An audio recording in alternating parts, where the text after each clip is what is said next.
Hello बच्चों, गायत्री विद्या मंदिर कठवारा की ऑनलाइन क्लासेस में आप सभी का स्वागत है। जैसा कि शासनादेश अभी मिला था कि स्कूल और कॉलेजेस वगैरह जो हैं 8th तक के स्कूल बंद रहेंगे, तो इस वजह से आप सभी को ऑनलाइन पढ़ाया जाएगा और इसी पे आपको वर्क दिया जाएगा। आप लोग प्रॉपर बैठ करके वीडियोस देखिएगा और अपना वर्क कंप्लीट करिएगा।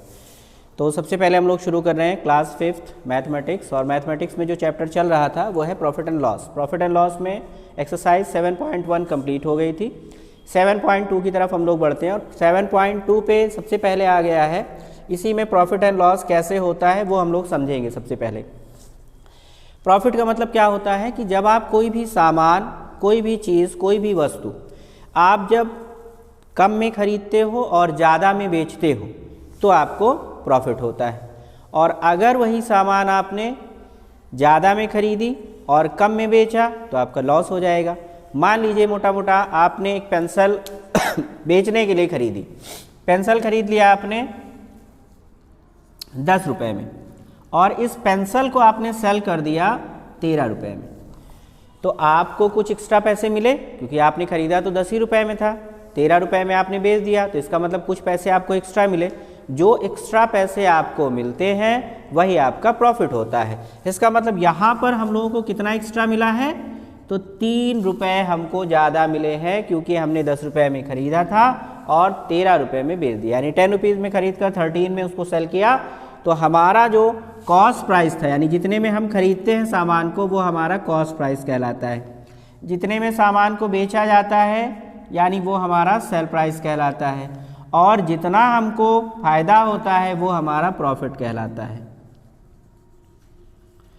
तो ये आपका 10 कॉस्ट प्राइस हो गया, 13 सेल प्राइस हो गया, 3 प्रॉफिट हो गया। अब यहाँ पर हम लोग सबसे पहले फार्मूला अप्लाई करेंगे। कैसे फार्मूले लगते हैं इसमें, मान लीजिए हमको प्रॉफिट का फार्मूला निकालना है, तो प्रॉफिट हमको हो रहा है, प्रॉफिट कब हो रहा है, जब हमारे पास सेल प्राइस ज़्यादा हो और उसमें से हम कॉस्ट प्राइस को घटा देते हैं, तो ये हमारा आ गया प्रॉफिट। और दूसरा फार्मूला हमारा आता है लॉस का। लॉस में क्या होता है कि सामान ज़्यादा में खरीदी जाती है, यानी सामान हमारी ज़्यादा में खरीदी गई और कम में बेचा गया। इसका एक एग्जाम्पल हम लोग समझ लेते हैं। मान लीजिए कि वही पेंसिल आपने खरीदी थी 13 रुपीज़ में और उसको सेल कर दिया है 10 रुपीज़ में, तो क्या हो गया, 13 रुपीज़ आपने पे किया था खरीदने के लिए और जब बेचा तो उसको 10 रुपये में बेच दिया, तो यानी यहाँ पर आपका जो नुकसान हुआ वो कितना हुआ, 3 रुपीज़ का। पहले आपके पास 13 रुपये थे और सेल करने के बाद सामान आपके पास कितने रुपए आ गए, 10 रुपीज़ आपके हाथ में आ गए। इसका मतलब ये हो गया कि 3 रुपीज़ का आपको लॉस हो गया। तो ये लॉस का फार्मूला हो गया। अब बढ़ते पहले क्वेश्चन की तरफ। पहले क्वेश्चन में कह रहा है कि हमको बताना है, इसमें ये क्वेश्चन है, इसमें बताना है कि लॉस हो रहा है कि प्रॉफिट हो रहा है।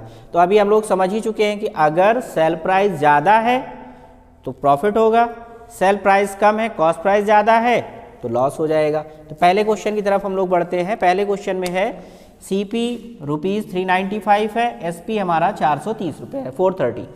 तो इसमें देखा जाए तो SP जो हम बेच रहे हैं वो सामान 430 की है और जो हमने खरीदा था वो 395 की है। इसका मतलब ये हो गया कि हमको फ़ायदा हो रहा है, प्रॉफिट हो रहा है।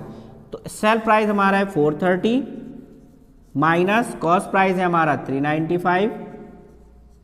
अब इसमें से हम लोग क्या करेंगे, घटा देंगे। तो यहाँ पर इसके बाद एक कैरी देंगे, ये हो जाएगा 10, 10 में से 5 गया 5, ये बचा यहाँ पर 12, 12 में से 9 गया 3 और यहाँ पर 3 में से 3 गया 0, यानी प्रॉफिट जो उसका आया कितना, वो आ गया 35 रुपीज़ का। ये प्रॉफिट आ गया।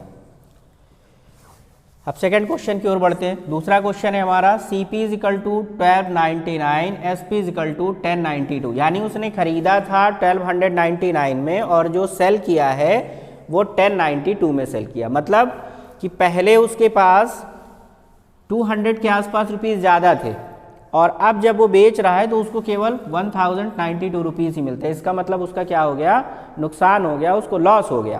तो लॉस वाला हम लोग फार्मूला लगाएंगे यहाँ। तो CP कितना रखेंगे, 1299 माइनस SP है हमारे पास 1092।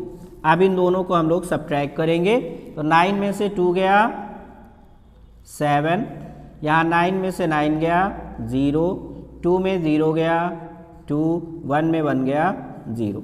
ये हो गया इसका लॉस। यानी अगर लॉस की हम लोग बात करें तो कितना आ रहा है, ₹207।